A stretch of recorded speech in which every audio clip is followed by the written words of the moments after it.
Hi అండి. So నాకు కొంచెం మాట్లాడడం కొంచెం కష్టం నాకు. That's not my strength. So what I think I'll do is with some help. Shalini, can you come? అయ్యో, ఆవిడ స్పీచ్ తర్వాత ప్లాన్ చేసామే. ఇది unexpected. ఆమె అస్సలు సిగ్గుపడకుండా వచ్చేస్తుంది.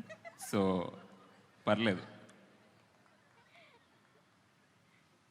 ఓకే అండి, పర్లేదు. మీ మైక్ కూడా కావాలి. ఇంకో కావాలంటే ఇంకో 4-5 మైకులు తెప్పిద్దాం. నేను కూడా మీ అందరిలాగే సమంత గారి పెద్ద ఫ్యాన్. సో సమంత గారికి మన ఫ్యాన్స్కి మధ్యలో ఉన్న ఈ బంధం గురించి ఒక మాటలో చెప్పలేం, కానీ ఒక పాటలో చెప్పడానికి ట్రై చేస్తాం. వంశీ గురించి ఇంకొక చిన్న డీటెయిల్ మీరు మిస్ అయ్యారు మ్యామ్. వంశీ యాక్టర్, రైటర్, డైరెక్టర్తో పాటు ఒక మంచి సింగర్ కూడా. అదే ఇందాక యాక్చువల్లీ యాడ్ చేస్తూ ఆగాను, ఇప్పుడు కన్ఫర్మ్ చేసేస్తారు. సో ఇప్పుడు ఈ పాట ఫ్యాన్స్కి, మ్యామ్కి, శామ్ మ్యామ్కి మధ్య ఉన్న బంధం కదా. సో నేను ఫస్ట్ స్టార్ట్ చేస్తా, దాని తర్వాత నువ్వు పాడతావా? ఆ బంధం చెడగొట్టకుండా వాడు.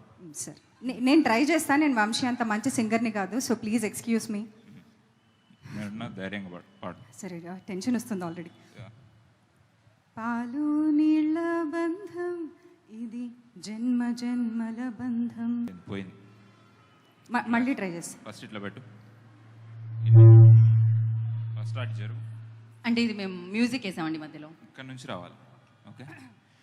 పాలు నీళ్ళ బంధం ఇది జన్మ జన్మల బంధం. ఎలా ఎలా జన్మ జన్మల బంధం. జన్మ జన్మల బంధం. క్లోజ్. పువ్వు తేనె బంధం ఇది జన్మ జన్మల బంధం. ఎందుకంత జన్మ అని అదోలా పాడుతున్నావు? ప్రేమ అలాంటిది. నీకు ఎమోషన్స్ లేవు, నీకేం తెలుసు? అది ప్రేమలా లేదు, ఇంకోలా ఉంది. Okay, next. ఏనాటిదో ఏనాటిదో ఈ బంధం. అంత హై పిచ్ అది? వెళ్ళాలి పైకి. సరే, పైకి వెళ్ళాలి. ఓకే. ఏనాటిదో ఈ బంధం, ఏనాటిదో వినో, ఏనాటిదో ఈ అనుబంధం, ఎన్నో నోముల ఫలమే ఈ జన్మ జన్మల బంధం. ఐ ట్రైడ్ అండి, నేను వంశీలా పాడలేను. So she's getting better. I'll get better, I promise. Ya, okay అండి. That's my speech. యా, దీని తర్వాత ఇంతకీ ఫ్యాన్ గా మీ బంధం ఉంటుందో లేదో సమంత గారిని అడుగుదాం. ఇక్కడతో సమాప్తం అంటున్నారు ఆవిడ. శుభం. వెళ్దామండి, మనం అందరం వెళ్దాం కిందకి. మీ వల్ల నేను యాంకరింగ్ వదిలేద్దాం అనుకుంటున్నా, వెళ్ళిపోదాం అనుకుంటున్నా కిందకి. ఈ ఒక్క పాటతో నా చీర కుచ్చుల్ని పట్టుకొని కిందకు వచ్చేద్దాం అనుకుంటున్నాను నేను. యా, ఇప్పుడు బేసిక్గా బాబు